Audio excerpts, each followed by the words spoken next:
Hello friends, today we are going to learn the poem Be the Best. Be the Best ही पहिली कविता आज आपण या तासिकेला अभ्यासणार आहोत.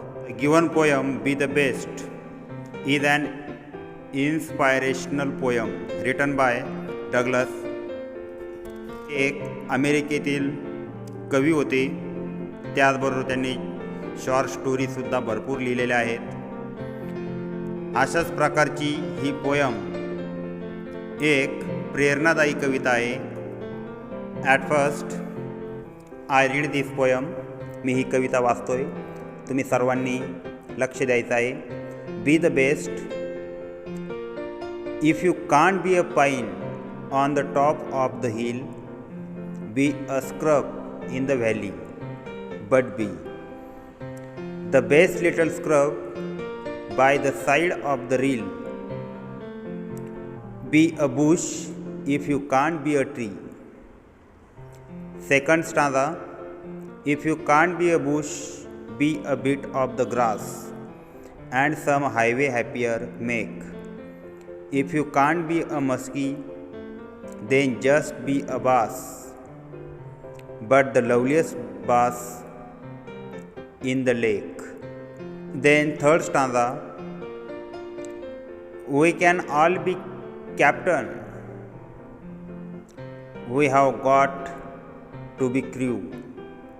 There's something for all of us here. There's are big work to do and there's are leisure to do, and the task you must do is the near. And last stanza, if you can't be a highway, then just be a trail. If you can't be the sun, be a star. It doesn't by size that you win or you fail, but the best of whatever you are. Douglas Malloch. This poem is written by Douglas Malloch. अतिशय प्रेरणादायी अशा प्रकारची कविता आहे. The poem shows how keenly he observed Mother Nature. He is trying to tell us that whatever we do, we need to be the best. या कवितेमधून आपल्याला ज्या काही गोष्टी आपल्याला करावायच्या आहेत त्या सर्वोत्कृष्ट किंवा चांगल्या करावायच्या आहेत असं या कवितेमधून आपण शिकणार आहोत. He has used examples but the nature to convey his message. या कवीला आपला संदेश पोहोचवण्यासाठी त्यांनी निसर्गातील वेगवेगळ्या गोष्टींचा उल्लेख या ठिकाणी केलेला आहे. The poet wants us to know that no job is less important and we need not ashamed of what we are. म्हणजे कुठलंही काम करत असताना आपण ते काम अतिशय आनंदाने केलं पाहिजे आणि त्यामधून आपल्याला बेस्ट व्हायचं आहे असं या कवितेतून आपल्याला शिकायचं आहे. तर आपण पहिलं कडवं बघूया. Be the best. If you can't be a pine on the top of the hill, be a scrub in the valley, but be. तुम्हाला या कवितेमधून काय व्हायचं आहे? सर्वोत्तम व्हायचं आहे, सर्वोत्कृष्ट व्हायचं आहे, खूप चांगलं व्हायचं आहे. Pine on the top of the hill. या ठिकाणी पाईन मीन्स देवदार वृक्ष. तो आपला देवदार वृक्ष सर्वांना माहिती आहे, त्याचं चित्रसुद्धा आपण पाहिलेलं आहे. तर टेकडीवरील देवदार वृक्ष तुम्ही बनवू शकत नसाल तर तुम्हाला काय व्हायचं आहे? Be a scrub in the valley, but बी.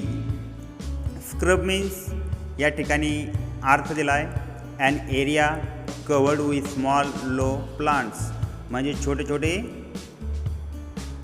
झुडपं, त्याला स्क्रब म्हणतो आपण. जरी तुम्हाला देवदार वृक्ष होता आलं नाही, उंच वृक्ष होता आलं नाही, तर तुम्ही झुडपं होण्याचा प्रयत्न करा. तुम्ही स्वतः झुडूप बना. म्हणजे तुम्ही कुठलंही एखादं मोठं काम तुम्हाला करता आलं नाही तर छोटं काम तुम्ही करू शकता. The best little scrub by the side of the reel. B a Bush if you can't be a tree. तुम्ही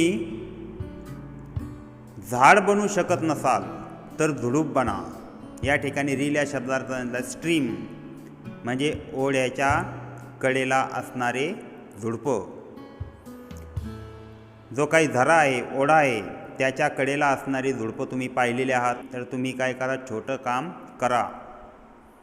अशा प्रकारे पहिलं कडवं आपण आता पाहिलेलं आहे. यावर आधारित साईड क्वेश्चन दिलेला आहे तुम्हाला. What is the main difference between pine tree and a scrub. या ठिकाणी पाईन वृक्ष आणि स्क्रब म्हणजे झुडपं यामध्ये काय फरक आहे, मेन डिफरन्स, मुख्य फरक. तर त्याचं उत्तर तुम्हाला या पहिल्या कडव्यामधून शोधून काढायचं आहे. तर त्याचं उत्तर आपल्याला असं सांगता येईल. The pine tree grows on top of the hill and scrub grows beside the stream in the valley. म्हणजे पाईन हा वृक्ष, देवदार वृक्ष टेकड्यांवरती उंच वाढतो आणि हे जे झुडपं आहेत ते ओढ्याच्या किंवा नदीच्या कडेला आढळतात. अशा प्रकारचा मुख्य फरक आहे. Then second stanza. If you can't be a bush, be a bit of the grass and some highway happier makes. जर तुम्ही झुडूप बनू शकत नसाल तर गवताचा छोटा तुकडा बना आणि रस्ता अधिक आनंदी बनवा.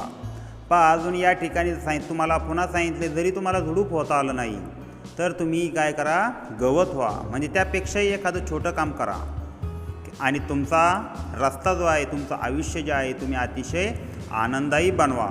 असं या ठिकाणी कवी आपल्याला सांगतोय. Then next line. If you can't be a muskie then just be a bass, but the loveliest bass in the lake. आता या ठिकाणी muskie, what is the meaning of muskie. इथं सांगितलं आहे पहा, names of fish, picture of muskie म्हणजे सर्वात मोठा मासा. मस्की हा सर्वात मोठा मासा समुद्रामध्ये आढळतो. जरी तुम्हाला मस्की होता आलं नाही, म्हणजे खूप मोठा मासा होता आलं, तर तुम्ही काय व्हा, छोटा मासा व्हा. असं या ठिकाणी तुम्हाला सांगितलं आहे. यस बास इन द लेक, एखाद्या तळ्यामध्ये आढळणारा छोटा मासा व्हा, असं या कवीने आपल्याला सांगितलेलं आहे. यावर आधारित एक प्रश्न आहे. What do people like to see along the highway. लोकांना हायवेवरती, मोठ्या रस्त्यावरती काय पाहायला आवडेल. People likes to see grass along the highway that looks prettier and makes their journey happier. अशा प्रकारे या प्रश्नाचं उत्तर तुम्ही तुमच्या वहीमध्ये लिहा. Third stanza. We can't all be captains, we have got to be crew. There something for all of us here. या ठिकाणी सांगितलं आहे पहा, crew means seller who works on the ship, म्हणजे खलासी की जे जहाजावरती काम करतात असे लोक खलाशी. जर आपण जहाजावरील कॅप्टन होऊ शकत नाही तर काय करावं, आपण खलाशी व्हावं. म्हणजे जरी एखादं मोठं काम आपल्याला करता आलं नाही तर त्यापेक्षा कमी एखादं छोटं काम करा. There's big work to do and there's are lesser to do and the task you must do is the near. Lesser या ठिकाणी अर्थ दिला अनइम्पॉर्टंट म्हणजे कमी महत्त्वाचं. आता इथे प्रत्येकाला काही ना काम असतेच, कोणतेही काम मोठे किंवा लहान नसते आणि आपण जे काम करत आहोत आपल्या जे हातात येईल ते आपण केलं पाहिजे, असं या ठिकाणी कवी आपल्याला सांगतोय. आणि या ठिकाणी शेवटचं कडवं आहे. If you can't be a highway then just be a trail. या ठिकाणी ट्रेल जार दिला आहे अ नॅरो पाथ म्हणजे अरुंद मार्ग किंवा रस्ता. If you can't be the sun be a star. जरी तुम्ही फार मोठा महामार्ग होऊ शकत नसाल तर एक काय करा, तुम्ही छोटा मार्ग बना. जर तुम्ही सूर्य बनू शकत नसाल तर एक तारा बना. If you can't be a sun, be a star. It isn't by size that you win or you fail. तुमचं यश किंवा अपयश हे आकारावर नसते. Be the best of whatever you R.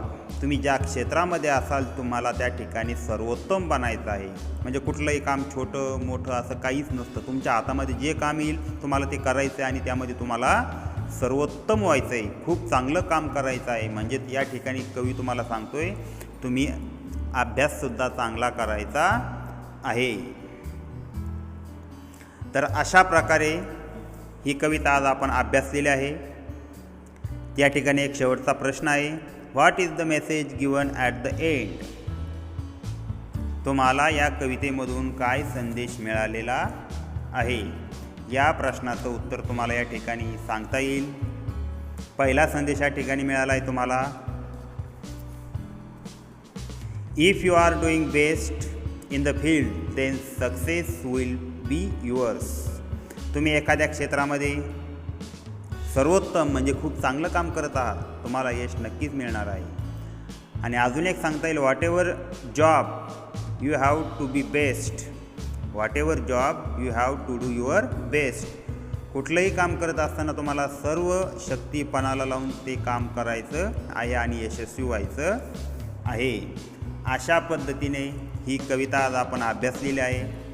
हे 3 प्रश्नांची उत्तरे तुम्ही तुमच्या वहीमध्ये व्यवस्थित लिहायचे आहे. त्यानंतर जो काही होमवर्क या व्हिडिओमध्ये दिलेला आहे तो सुद्धा होमवर्क तुम्ही तुमच्या वहीमध्ये तारखेनुसार लिहून ठेवायचा आहे.